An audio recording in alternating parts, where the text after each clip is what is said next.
আসসালামু আলাইকুম। প্রিয় শিক্ষার্থী বন্ধুরা, তোমরা দেখতে পাচ্ছ আমি লিখেছি পঞ্চম শ্রেণী পৃষ্ঠা নং কত? ৪৪। ৪৪ পৃষ্ঠার এই যে দেখতে পাচ্ছ ভগ্নাংশের অঙ্কগুলা, এখানে ৬ নং অঙ্কটির সমাধান আমি করে দেখিয়ে দিব। এখানে ৬ নং অঙ্কটা এই যে দেখতে পাচ্ছ তোমরা নিশ্চয়ই।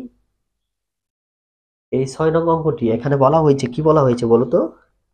এখানে বলা হয়েছে গীতার কাছে এক সমস্ত ৬-এর ৫ লিটার এবং মামুনের কাছে ৮-এর ১৩ লিটার জুস আছে। কত লিটার? দেখো এই যে গীতার আছে কত? গীতার আছে কত লিটার? এক সমস্ত ৬-এর ৫ লিটার। আর মামুনের আছে কত লিটার? মামুনের আছে হলো ৮-এর ১৩ লিটার। কি আছে এটা বলো তো? জুস আছে, হ্যাঁ। কার জুসে প্রশ্ন করছে কার জুসের পরিমাণ বেশি এবং কত বেশি? কার জুসের পরিমাণ বেশি এবং কত বেশি? এখন এই অঙ্কটাই আমি তোমাদেরকে সমাধান করে দেখিয়ে দিব। তোমরা মনোযোগ সহকারে সম্পূর্ণ ভিডিওটি দেখতে থাকো। এখানে প্রথমে লিখো, দেওয়া আছে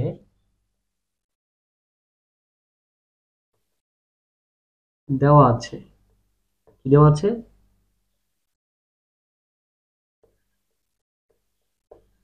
গীতার জুস আছে এক সমস্ত ৬-এর ৫ লিটার।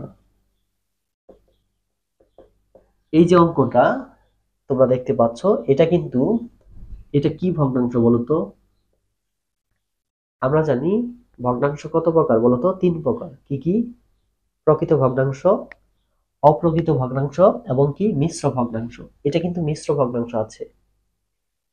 আর আমরা জানি অপ্রকৃত যে ভগ্নাংশটা আছে, এই ভগ্নাংশ থেকেই আমাদের কি করা যায় বলতো? মিশ্র করা যায়, হ্যাঁ। অথবা মিশ্রকে আমরা কি ভগ্নাংশে রূপান্তর করতে পারি বলতো? অপ্রকৃত ভগ্নাংশে রূপান্তর করতে পারি। এটা করো, দেখো ৬ কে ৬ আর ৫-এ কত হয়? ১১। তাহলে ৬-এর ১১ কি লিটার? এখানে আমরা বা লিখবো, কি বা, বা ৬-এর ১১ লিটার। এবং মামুনের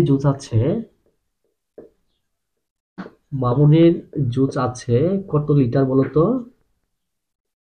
৮-এর ১৩ লিটার। এখানে দুইটা ভগ্নাংশ, একটা হলো ৬-এর ১১, এটা আমরা মিশ্র থেকে কি করে নিলাম বলতো? অপ্রকৃত করে নিলাম, হ্যাঁ। আরেকটা হলো মামুনের জুস আছে ৮-এর ১৩ লিটার, এটাও কিন্তু অপ্রকৃত। এটাও অপ্রকৃত, এটাও অপ্রকৃত, তাই না? এখন দেখো একটা জিনিস খেয়াল করো, এইখানে ভগ্নাংশ দুইটার হর কিন্তু ৬, আরেকটার হর কত? ৮। আমরা জানি কোনো ভগ্নাংশকে যখন তুলনা করতে হয় তখন আমাদেরকে কি করতে হয় বলতো? আমাদেরকে অবশ্যই সমহর বিশিষ্ট ভগ্নাংশে রূপান্তর করতে হবে। যদি হরগুলা সমান হতো, এই ভগ্নাংশের হর আর এই ভগ্নাংশের হর যদি সমান হতো, মানে একই হতো, তাহলে আমাদের তুলনা করতে সুবিধা হইতো। কিন্তু এখন যেহেতু এক না, এই জন্য আমাদেরকে এক করে নিতে হবে। তাহলে এক করার জন্য আমাদের কি করতে হবে বলতো? এক করার জন্য আমাদের সমহর বিশিষ্ট ভগ্নাংশে রূপান্তর করতে হবে। লেখো, এখানে এখানে ভগ্নাংশ দুইটির হর, ভগ্নাংশ দুইটির হর কত বলতো?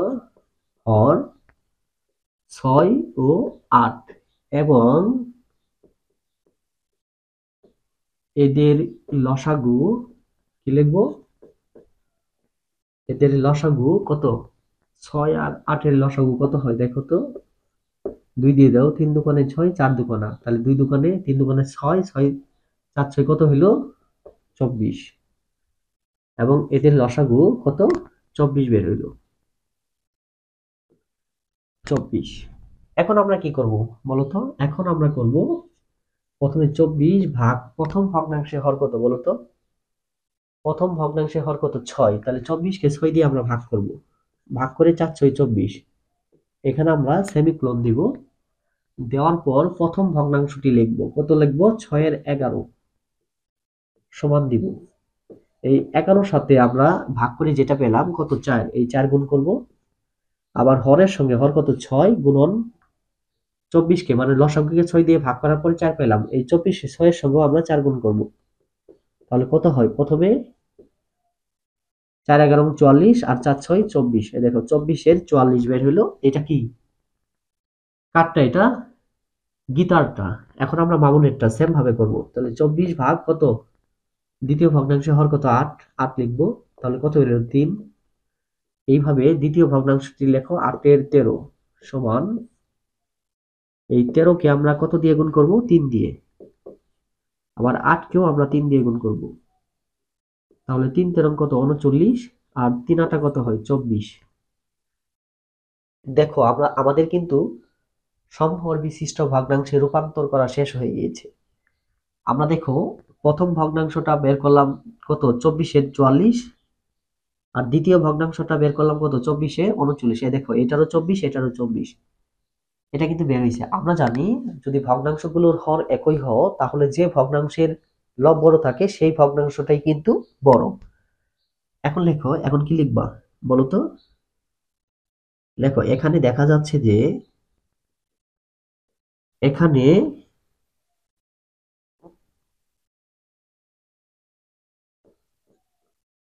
দেখা যাচ্ছে যে কি দেখা যাচ্ছে বলতো, এই যে লিখবো এটা 24 এর 39, আর লিখবো কত 24 এর 44। মাঝখানে এই চিহ্নটা কেন দিলাম বলতো, এটা দেওয়ার অর্থ হলো এটার চেয়ে এটা বড়। এখন বাদেও বা এই 24 এর 44 এর মূল ভগ্নাংশ কত 6 এর 11, সরি 24 এর 39 এর মূল ভগ্নাংশ হলো 8 এর 13, 8 এর 13, আর এখানে কত 6 এর 11। আবার বা, এখন বাটা এখানে আসতেছে না, আমি আমি একটু সাইডে লিখে দিচ্ছি। এখানে বা লিখবা নিচে, কিন্তু নিচে আমার জায়গা নেই, এই জন্য আমি এখানে লিখে দিচ্ছি বা। এই 8 এর 13 কার বলতো, 8 এর 13 হলো মামুনের। কার এটা, মামুন। আর 6 এর 11টা কার, এটা হলো গীতা। কার এটা, গীতা। ওকে, এখন আমি একটু মিশিয়ে দিচ্ছি। আমার একটু হোয়াইট বোর্ডটা ছোট হওয়ার কারণে এখানে জায়গা জায়গা নেই, এই জন্য আমি এখন এটা মিশিয়ে দিচ্ছি। এখন দেখো সূত্রাং দিয়ে লিখবা। সুতরাং সুতরাং কার জুসের পরিমাণ বেশি বের হলো, গীতারটা, এটাই লিখবা। সুতরাং গীতার জুসের পরিমাণ বেশি, জুসের পরিমাণ কি বেশি। এখন আবার প্রশ্ন করা হয়েছে কত বেশি, তাহলে কত বেশি যেহেতু এখন আমাদের এটা কি করতে হবে বলতো, এটা পার্থক্য করতে হবে, মানে বিয়োগ অঙ্ক করতে হবে। বিয়োগ করলেই এটা বের হয়ে যাবে, বিয়োগ করলেই এটা বের হয়ে যাবে। তাহলে সুতরাং দিয়ে লেখো, সুতরাং গীতার জুসের পরিমাণ বেশি,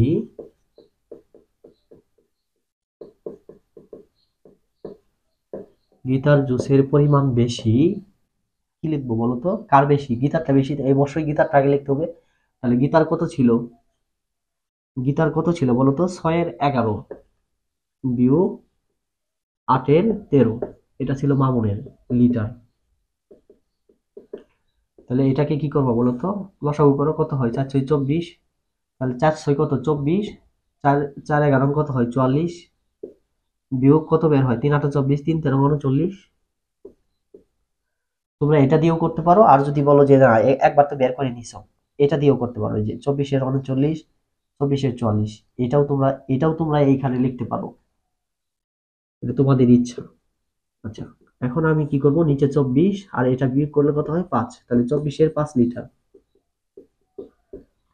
তাহলে গীতার জুসের পরিমাণ বেশি হলো 24 এর 5 লিটার। এখন আমরা একদম নিচে উত্তরটা লিখে দিব। উত্তর হবো এখানে দুইটা, কয়টা উত্তর, দুইটা। কেন দুইটা, এক প্রথমে বলছে হলো কার জুসের পরিমাণ বেশি, তাহলে উত্তরটা বের হলো কার, গীতার বের হইলো। আর কত বেশি এটা, তাহলে এটা লিখতে হবে 24 এর 5 লিটার।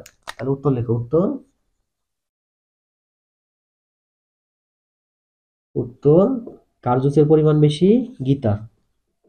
কমা দিয়ে লেখো। কত বেশি? 24-এর 5 লিটার। 24-এর 5 লিটার। ওকে। তো প্রিয় শিক্ষার্থী বন্ধুরা, আশা করি তোমরা এই 6 নং যে অঙ্কটি আছে এই অঙ্কটি তোমরা বুঝতে পেরেছো। এই অঙ্কের মধ্যে কোনো সমস্যা যদি থাকে অবশ্যই আমার ভিডিওর নিচে তোমরা কমেন্ট করবে, আমি ক্লিয়ারলি বুঝিয়ে দেওয়ার চেষ্টা করব। তো সবাই ভালো থাকো, সুস্থ থাকো। আসসালামু আলাইকুম।